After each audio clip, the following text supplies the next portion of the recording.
ಇನ್ನು ಮಧ್ಯಪ್ರಾಚ್ಯದಲ್ಲಿ ಕದನ ಸಂಘರ್ಷ ವ್ಯಾಪಕ ಹಾನಿಗೊಳಗಾಗಿದೆ. ಕ್ಷಿಪಣಿ ದಾಳಿಯಲ್ಲಿ 3 ಭಾರತೀಯರ ಸಾವು. ಹಡಗಿನ ಮೇಲೆ ನಡೆದ ದಾಳಿಯಲ್ಲಿ 3 ಸಾವನ್ನಪ್ಪಿದ್ದಾರೆ. ಭಾರತೀಯರ ಹಡಗು ಸಂಚಾರ ಸಮಿತಿಯಿಂದ ಮಾಹಿತಿ. ಮಧ್ಯಪ್ರಾಚ್ಯದಲ್ಲಿ ಕದನ ಸಂಘರ್ಷ ವ್ಯಾಪಕ ಹಾನಿ. ಚೀನಾದ ಒಬ್ಬ ಪ್ರಜೆ ಸತ್ತಾಗ ಇಡೀ ಚೀನಾದ ಜಂಘಾಬಲವೇ ನಡಗೋಗಿತ್ತು. ನಮ್ಮದು 3 ಭಾರತೀಯರನ್ನ ಕಳಕೊಂಡಿದ್ದೀವಿ. ನರೇಂದ್ರ ಮೋದಿ ಹೇಳುತ್ತಾರೆ, ಹಡಗಿನ ಮೇಲೆ ನಡೆದ ದಾಳಿಯಲ್ಲಿ 3 ಸಾವನ್ನಪ್ಪಿದ್ದಾರೆ. 3 ಭಾರತೀಯರು ಸಾವನ್ನಪ್ಪಿದ್ದಾರೆ. ಅವರು ಯಾರಾದರೂ ಕ್ಷಿಪಣಿ ತಯಾರಿಕೆಯಲ್ಲಿ ಭಾಗಿವಹಿಸಿದ್ದವರ ಅಲ್ಲ. ತೈಲ ಟ್ಯಾಂಕರ್ನಲ್ಲಿ ಕೆಲಸ ಮಾಡ್ತಿದ್ದ ಭಾರತೀಯರನ್ನ ಕಳಕೊಂಡ್ವಿ ನಾವು. ಚೀನಾ ದೇಶದ ಒಬ್ಬ ಪ್ರಜೆ ಸತ್ತಾಗ ನೀವು ಯುದ್ಧ ನಿಲ್ಲಿಸ್ತಿರೋ ನಿಲ್ಲಲ್ವೋ ಅಂತ ಹೇಳಿ ಗಟ್ಟಿ ಧ್ವನಿಯಲ್ಲಿ ಕೇಳ್ದ ಚೀನಾದ ಅಧ್ಯಕ್ಷ. ನಮ್ಮದು ಮಧ್ಯಪ್ರಾಚ್ಯದಲ್ಲಿ ಕದನ ಸಂಘರ್ಷ ವ್ಯಾಪಕ ಹಾನಿ. ನಿಜಕ್ಕೂ ಕೂಡ ಯುದ್ಧ ಅನ್ನೋದಿದೆಯಲ್ಲನ್ರಿ, ಸುದೀರ್ಘವಾದ ಸ್ಮಶಾನ ಇದ್ದ ಹಾಗೆ. ನೆಮ್ಮದಿ ಅನ್ನೋದಿಲ್ಲ ಅಲ್ಲಿ. ಯುದ್ಧ ಹೀಗೆ ತನ್ನ ತೀವ್ರತೆಯನ್ನು ಹೆಚ್ಚು ಗಳಿಸಿಕೊಂಡು ಸಾಗಿದ್ದೇ ಆದಲ್ಲಿ ಮುಂದೊಮ್ಮೆ ಭಾರಿ ಅನಾಹುತ ಮತ್ತು ಭಾರಿ ನಷ್ಟಕ್ಕೊಳಗಾಗುತ್ತೆ ಭಾರತ.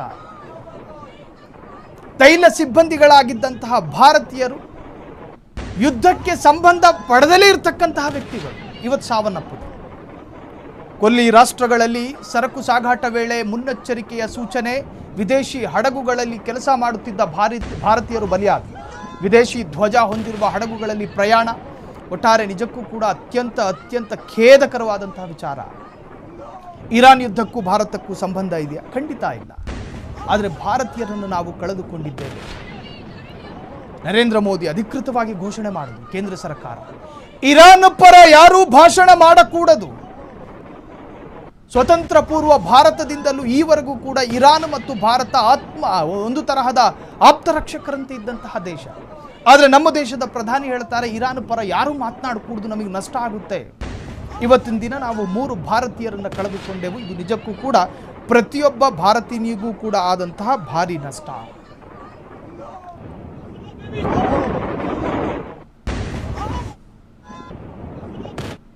ಕ್ಷಣ ಕ್ಷಣದ ಸುದ್ದಿಗಳಿಗಾಗಿ ಫ್ರೀಡಂ ಟಿವಿ ಸಬ್ಸ್ಕ್ರೈಬ್ ಮಾಡಿ, ಲೈಕ್ ಮಾಡಿ ಹಾಗೂ ಫಾಲೋ ಮಾಡಿ.